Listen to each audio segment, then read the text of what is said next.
Halo semuanya, selamat datang di podcast Suara Bangsa. Nah, ditemani nih dengan aku, host kalian hari ini, ada Nanta Reali.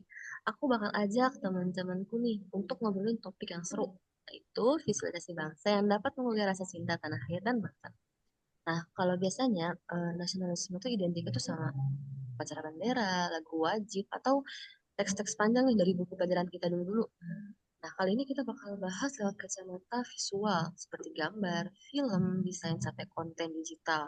Nah, jadi bukan lagi nasionalisme yang kaku ya, tapi tentang apa yang bisa kita nikmati dan bisa kita banggakan. Jadi, kali ini aku ditemenin sama teman-teman CPNS-ku dari Kementerian Perumahan dan Kawasan. Nah, ada Adinda Nazia Azahra. Halo Mbak Gita, boleh panggil aku Adin aja ya Mbak, biar nanti kita bisa lebih luas diskusinya. Oke, Mbak Adin. Nah, selanjutnya ada Mbak Yovita Rimbawati. Halo Mbak Gita, panggil Yofi aja ya. Mbak Yofi. Nah, selanjutnya ada Mas Adrian Dinanda. Halo, sorry Mbak, panggilnya Adrian aja Mbak. Oke, ada juga Mas Adrian. Dan terakhir nih ada Mas Ahmad Riza. Iya, halo sore Mbak, bisa panggil Zaki aja Mbak. Oh, Mas Zaki. Nah, gimana nih semuanya? Apa kabar? Baik, Baik Mbak. Ya, Mbak, Mbak luar Gita biasa. gimana kabarnya? luar biasa. Alhamdulillah, baik. Bagus lah kalau udah baik-baik aja. Kita langsung aja ya, kita ke topiknya. Nah, kita mulai nih dari mau bahas latar belakang dulu. Nah, kalau menurut Mbak Adi nih, Mbak Adin, menurut Mbak, visualisasi itu benar-benar bisa menggugah cinta tanah air atau enggak? Oke, menurut aku sih visualisasi itu bisa benar-benar mengunggah cinta tanah air ya, karena visual itu sendiri punya kekuatan yang sangat luar biasa gitu. Misalnya nih, kita keluar ruangan, terus kita ngelihat bendera merah putih berkibar di bawah langit yang biru nih. Nah, sebenarnya itu kelihatannya kayak simple atau sederhana gitu kan, tapi tuh sebenarnya memiliki makna yang besar gitu, karena dengan berkibarnya bendera merah putih, itu akan melambangkan perjuangan para pahlawan kita yang terdahulu telah berhasil merebut kemerdekaan Indonesia. Nah, selain itu juga misalnya kayak mural pahlawan, terus juga patung pahlawan yang ada di sekitar kota. Terus juga misalkan kita kayak nonton pertunjukan seni Indonesia nih. Nah, dari situ kita bisa melihat gitu bahwa ternyata di Indonesia itu banyak banget loh orang-orang yang berjasa, orang-orang hebat untuk membangun Indonesia itu sendiri. Berarti visual tuh istilahnya kayak shortcut ke hati kita gitu ya. Karena dari satu visual tuh bisa gitu mancing atau men-trigger pikiran kita untuk sadar gitu apa yang tersirat dari gambar tersebut. Kayak contohnya nih kejadian yang baru-baru aja terjadi nih di akhir Agustus kemarin. Ada salah satu seniman Jepang yang ngebuat visualisasi bendera Indonesia, tapi benderanya itu full di satu page koran di New York Times. Itu kan jadi kayak langsung kita ngeh nih apa sih yang terjadi kenapa bendera itu dibuat satu page gitu karena emang butuh spotlight gitu kan. Iya Mbak, bener banget sih. Karena meskipun gak selalu sih ya, tapi tuh kadang-kadang ketika kita ngelihat atau membaca kalimat-kalimat yang panjang, justru itu malah nggak masuk nih ke kepala atau ke hati kita gitu. Karena terlalu rumit gitu ketika kita bacanya.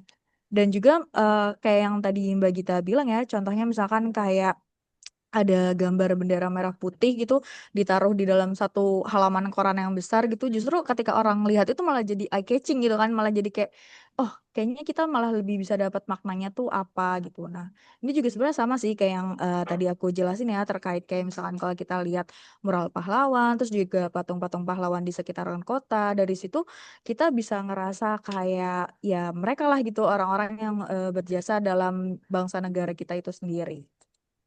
Itu ya kenapa banyak banget monumen-monumen atau patung yang selalu dipajang gitu, dilihat oleh banyak masyarakat publik gitu, seperti di pasum, kayak jalan, taman, bahkan di komplek-komplek pun kadang ada ya di gapuranya gitu istilahnya. Iya Nah, bener banget Mbak Gita. selanjutnya nih kita bakal ngebahas mengenai visual yang gampang dicerna. Nah, dengan Mbak Yovita nih. Nah, menurut Mbak sebagai Gen Z nih yang pasti sering lah lihat TikTok, IG Reels, atau YouTube Shorts. Menurut Mbak, kampanye kebangsaan lewat visual medsos ini tuh efektif nggak? Hmm, efektif banget sih ya kalau lewat medsos, asal kita kemasnya dengan bener loh ya. Misal nih, kita bikin short video tentang perjuangan pahlawan, tapi dibawain dengan gaya yang menarik komik, animasi atau mungkin kayak POV POV ala drakor-drakor yang kekinian gitu. Jadi bukan sekedar kayak sejarah, banyak narasi, banyak tulisan, kaku kata-katanya. Tapi tetap harus ada sisi hiburannya yang mudah diterima oleh masyarakat sekarang ini. Kalau udah fun, orang pasti betah nonton, pesannya juga nyampai. Tapi ya, di balik itu semua, kita juga tetap jangan lupa tuh cross-check sumber, datanya valid atau enggak, dari mana informasi tersebut berasal. Nah, Tuh. Mbak, ini topiknya menarik banget nih. Aku boleh coba nanggepin juga kali ya. Karena tuh dari aku pribadi ya, kadang tuh aku ngerasa ketika aku baca teks yang panjang-panjang gitu ya, aku malah justru keburu lupa gitu sama apa yang aku baca sebelumnya gitu. Nah, menurut Mbak Yovita sendiri, ada nggak sih Mbak contoh konten yang dia tuh berbobot, tapi kita tetap fun gitu ketika ngelihatnya? Yang gini ya. Misal nih, kita bikin video atau reels 30 detikan gitulah. Bikin macam POV POV sehari jadi pejuang kemerdekaan 1945 gitu. Kita bisa rekam kayak mini vlog a day in my life ala-ala yang sekarang gitu.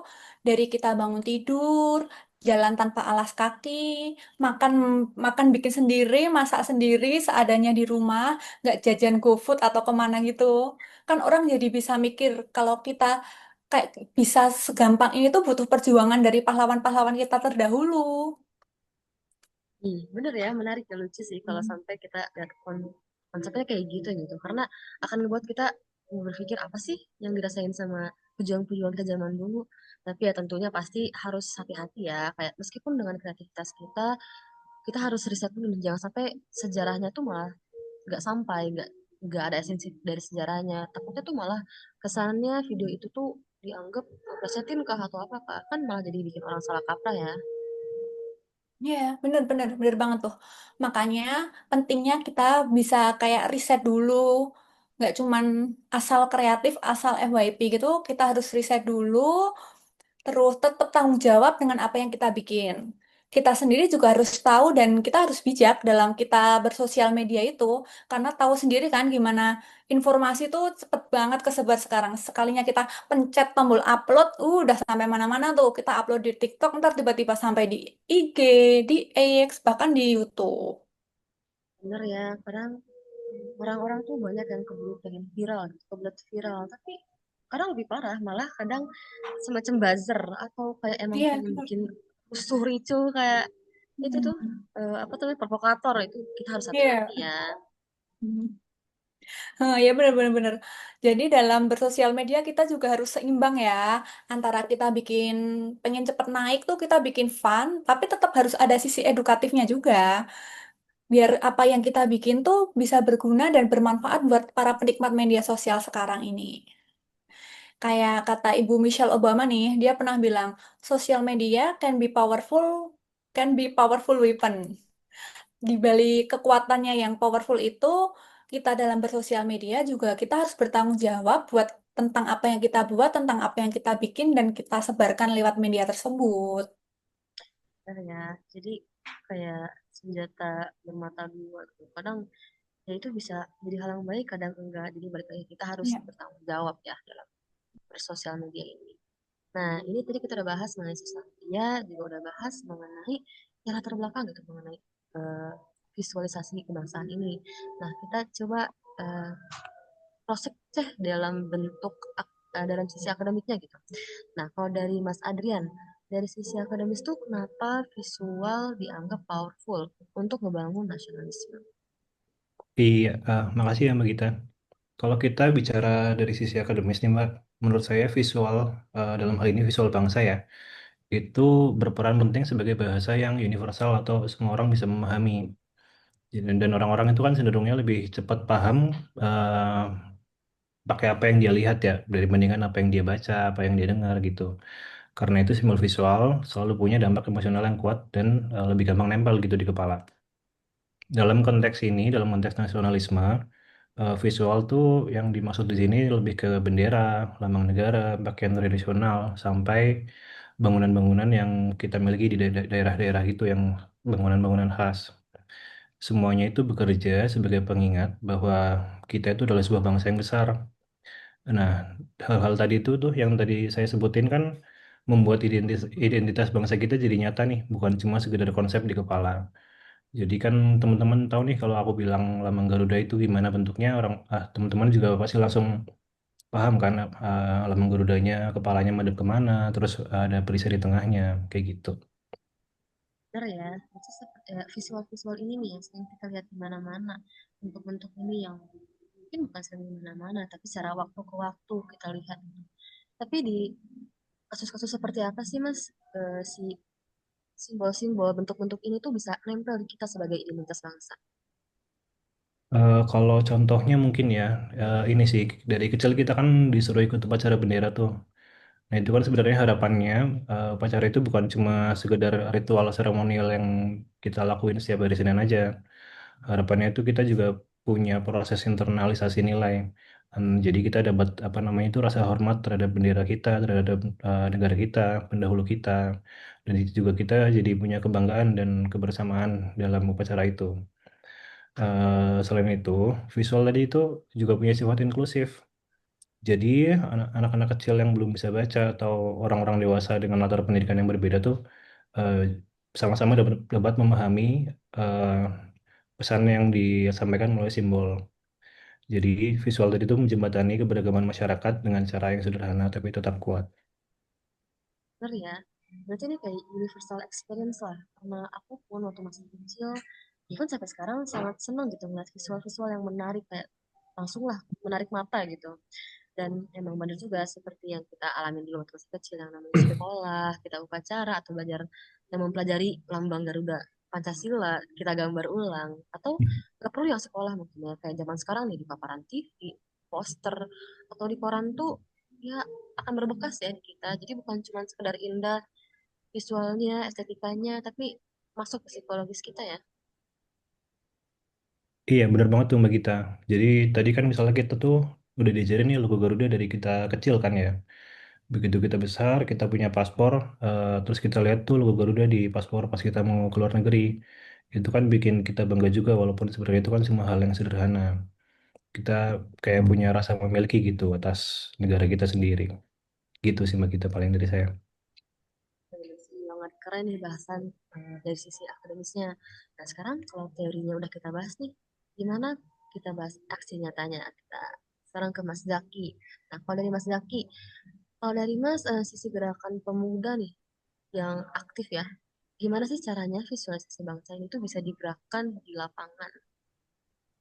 Ya, terima kasih Mbak. Kalau menurut saya sederhana sih Mbak, kita bisa mulai dari hal-hal kecil. Jadi anak muda bisa bikin konten kreatif tentang budaya lokal. Misal di Jakarta itu kan ada ondel-ondel di jalan.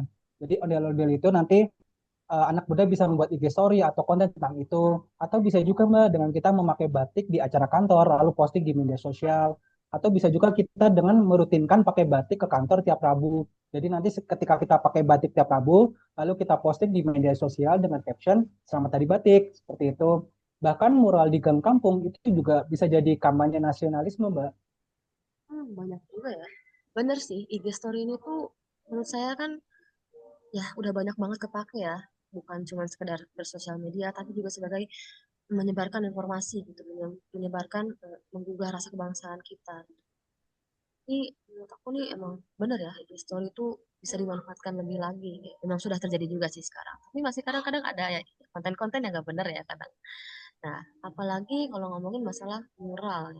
Mural tuh banyak banget sebenarnya fasilitasnya di sekitar kita. Mau di jalan, dalam atau dalam gang-gang itu banyak banget tembok.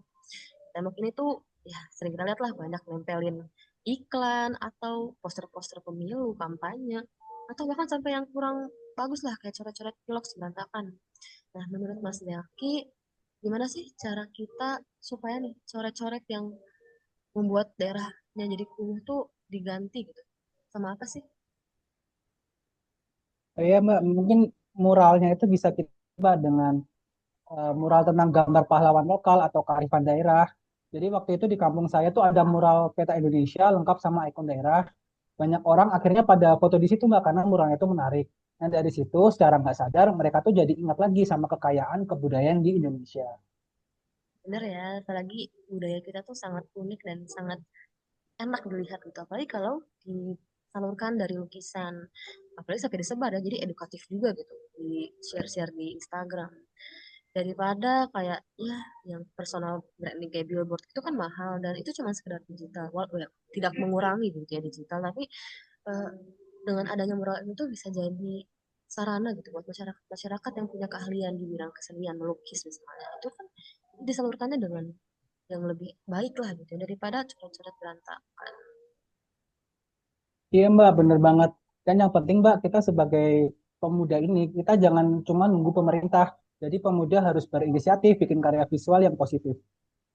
Iya, seperti yang tadi kita bahas sebelumnya ya, karena zaman sekarang tuh semua orang bisa jadi konten kreator. Nggak perlu dari YouTuber yang followersnya banyak, yang centang biru. Tinggal modal HP aja, kita udah bisa bikin konten yang bermanfaat buat semua orang. Tinggal niatnya aja sih. Kita buatin niat, pasti jadi deh. Bener Mbak, setuju banget. Jadi kalau 1.000 anak muda bisa bikin satu konten positif, bayangin gimana dampaknya sebesar apa buat elit bangsa Indonesia. Dan kita ini banyak banget ya insight yang sangat bagus gitu untuk diterapin oleh kita oleh yang kita sebarkan itu untuk adik-adik kita gitu kan. Intinya sih menurutku ya visualisasi bangsa itu jadi jembatan antara nilai-nilai nasionalisme dengan gerakan untuk generasi muda gitu supaya mau lebih membangun lagi entah mungkin lewat mural atau film, konten, gambar-gambar atau patung gitu, berbentuk 3D gitu ya disimpan di kasum-kasum atau di perasaan umum. Jadi semuanya tuh ya bisa bikin kita ngerasa bangga dengan visual ini. Nah, oke deh sebelum aku tutup, boleh dong minta teman-teman semuanya kasih satu kalimat singkat untuk memberikan arti visualisasi bangsa buat kalian. Oke, mungkin dari aku dulu kali ya Mbak. Menurut aku sih visualisasi bangsa adalah cerminan identitas kita gitu. Jadi kemanapun kita pergi tuh sebenarnya kita bisa melihat gitu identitas kita sebagai bangsa Indonesia. Kayak misalkan kita ngeliat lambang burung Garuda kalau kita masuk ruangan atau misalkan kita keluar ruangan ngeliat bendera itu kan juga sebagai bentuk identitas kita gitu. Nah, kalau buat aku ya Mbak kita ya, visualisasi bangsa itu gimana cara seru kita bikin nasionalisme nggak kaku. Karena cinta tanah air, cinta bangsa itu nggak cuma dari hati aja, tapi bisa juga dari ekspresi kita, ekspresi yang kita keluarkan dengan cara yang kreatif, unik, dan lucu gitu. Iya, kalau dari aku ya Mbak Gita, visualisasi bangsa itu menurut aku adalah cara paling cepat untuk edukasi orang-orang tentang ide-ide mengenai cinta tanah air dengan konsep-konsep yang familiar buat semua orang. Nah, kalau dari saya Mbak, jadi visualisasi bangsa itu adalah suatu gerakan yang mana gerakan itu tidak harus langsung besar. Gerakan kecil asal kita lakukan secara bersama-sama dan dan bersamaan. Nah, nanti kita bisa bikin dampak yang besar. Keren banget nih kalimat-kalimatnya. Ya gini jadi kayak kalimat-kalimat Mbak dan Mas-Mas ini tuh udah mewakili ya teman-teman semua mengenai visualisasi ini tuh gimana sih dapat pengaruhnya ke nasionalisme kita. Nanti semoga obrolan hari ini bisa menginspirasiin kita semua untuk semakin bangga dan dalam berbangsa dan bernegara. Jadi makasih ya untuk teman-teman narasumber semuanya udah hadir di kesempatan kali ini dan terima kasih juga untuk para teman-teman yang udah mendengarkan. Bye. Bye-bye. Eh,